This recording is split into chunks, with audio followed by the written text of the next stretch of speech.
Something extraordinary happened recently, not because Elon Musk launched another rocket, not because Tesla unveiled another product, but because one of the people helping build the future of artificial intelligence sat down with The Economist and calmly described a world that should make every human being stop and think.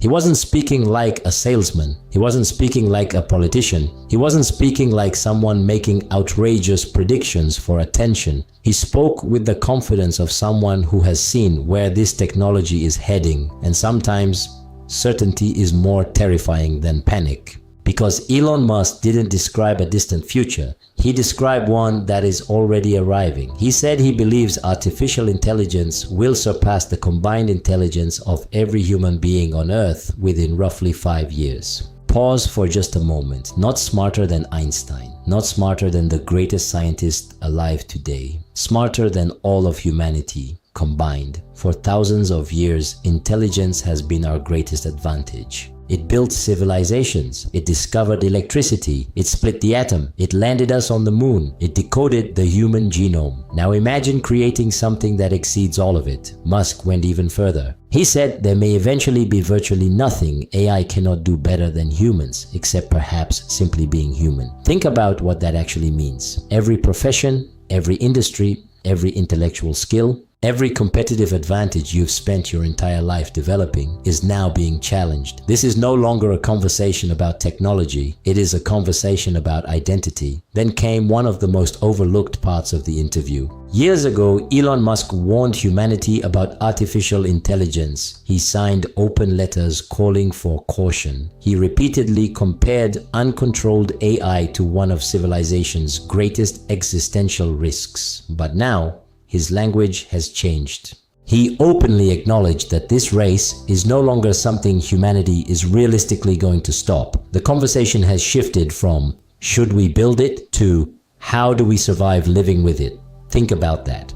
When the people building the most powerful technology in history stop asking whether it should happen, it usually means they believe it already will. Then Musk described a future almost impossible to imagine, a world filled with hundreds of millions, perhaps even a billion humanoid robots, performing physical labor while artificial intelligence performs intellectual labor. A world of extraordinary abundance, a world where production becomes so efficient that today's understanding of scarcity could fundamentally change. At first, that sounds exciting. No dangerous jobs, unlimited productivity, unlimited innovation, machines building machines, AI discovering medicines, AI engineering new materials, AI solving scientific problems in hours that once took decades. But ask yourself one question. If robots perform physical work and AI performs intellectual work, where exactly does that leave the average human being?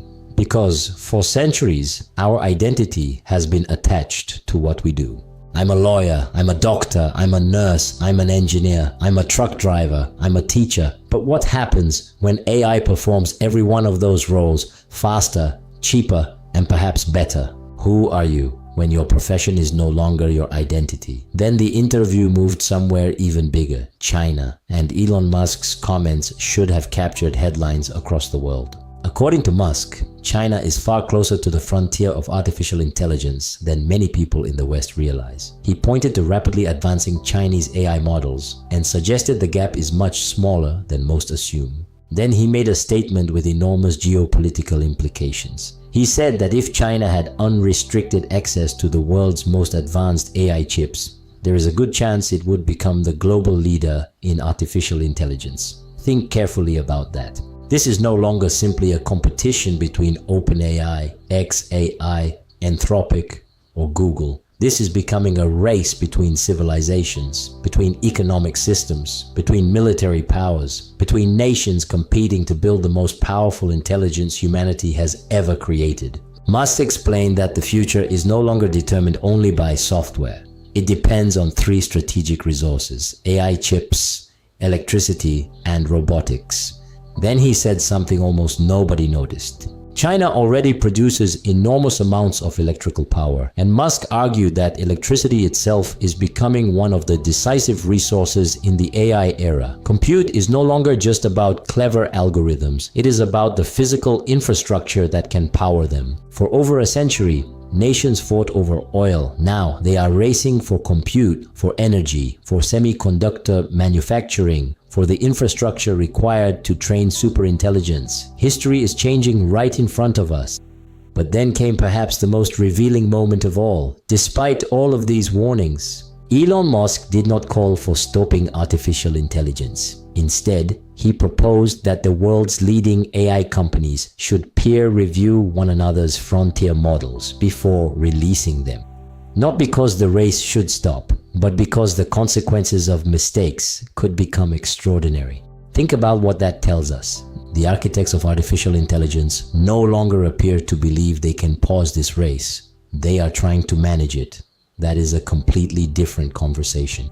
Now here's the question almost nobody is asking. If intelligence is no longer uniquely human, what remains uniquely human? This is where Dominion Come begins. Because I believe the greatest misunderstanding of our age is confusing intelligence with consciousness. They are not the same. Intelligence processes information. Consciousness experiences reality. Intelligence calculates. Consciousness chooses. Intelligence predicts. Consciousness gives meaning.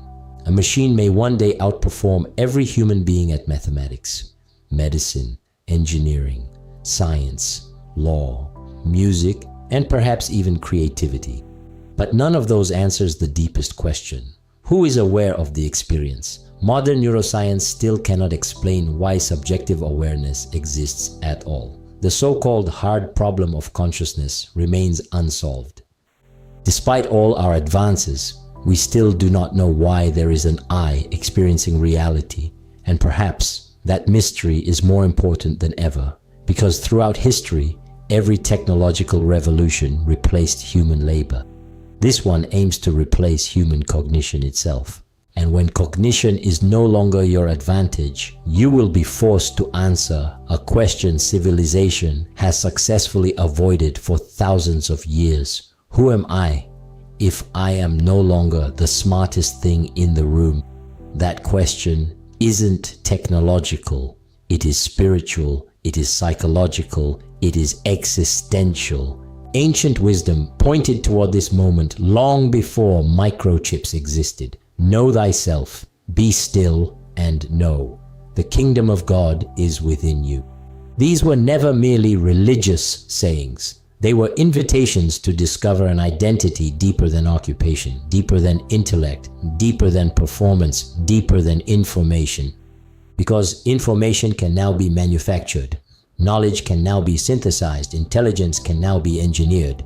But awareness must still be awakened. This is why Dominion Come exists, not to compete with artificial intelligence, not to fear artificial intelligence, but to awaken human consciousness. Because while the world is racing to build smarter machines, very few people are asking how to become wiser human beings.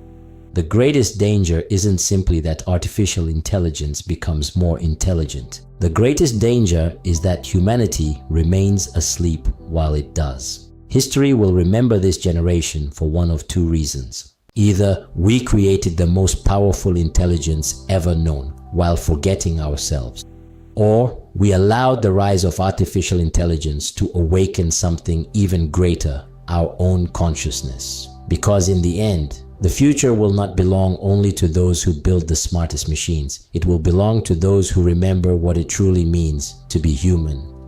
Welcome to Dominion Come, the home of the I Am movement, where we prepare not merely for the age of artificial intelligence, but for the awakening of human consciousness. Because the last frontier has never been the machine. The last frontier has always been you.